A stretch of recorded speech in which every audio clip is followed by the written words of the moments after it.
Trump vows to hunt down Hamas. Gaza ceasefire talks collapse? The Gaza ceasefire crisis exposes a brutal truth. Hostage recovery may be a path to escalation, not peace. But here's where it gets controversial. U.S. President Donald Trump claims Hamas is intentionally sabotaging negotiations because they fear the aftermath of releasing Israel's remaining captives. Speaking at the White House on Friday, Trump framed the militant group's resistance to a deal as self-destructive, stating, "We're down to the final hostages. They know exactly what comes next once those prisoners are freed, and that's why they're refusing."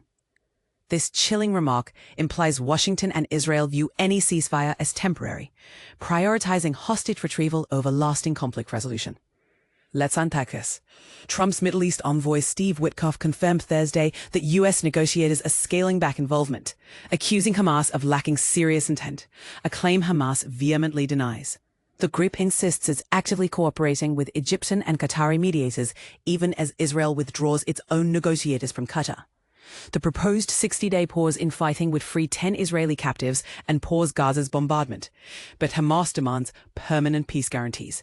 And this is the part most people miss. Israeli officials openly admit plans to resume military operations post-truce. Defense Minister Israel Katz bluntly outlined intentions to relocate hundreds of thousands of Palestinians to southern Gaza camps, a move critics equate with ethnic displacement. Trump's own rhetoric adds fuel to the fire. In February, he proposed transforming Gaza into a luxury Middle Eastern Riviera by depopulating it, a vision legal scholars warn constitutes ethnic cleansing. While Prime Minister Benjamin Netanyahu frames Palestinian exodus as voluntary, human rights groups counter that starvation tactics and relentless bombing strip civilians of meaningful choice. The humanitarian toll is catastrophic. Gaza's Israeli enforced blockade has triggered mass starvation, drawing rare rebukes from allies like Canada, whose prime minister condemned aid restrictions as illegal. Meanwhile, France's pledge to recognize Palestinian statehood in September met with Trump's trademark dismissal, what Macron says doesn't matter. Here's the burning question. Is this a genuine negotiation collapse or a calculated pretext for further escalation?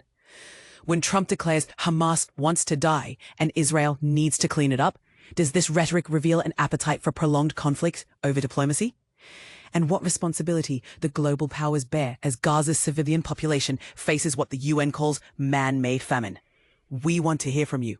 Do you see Hamas's resistance as a legitimate fear of post-truce aggression or a refusal to compromise? Is the international community failing Gaza by allowing temporary pauses to mask indefinite suffering? Sound off below. This debate defines not just Gaza's future, but global credibility on human rights.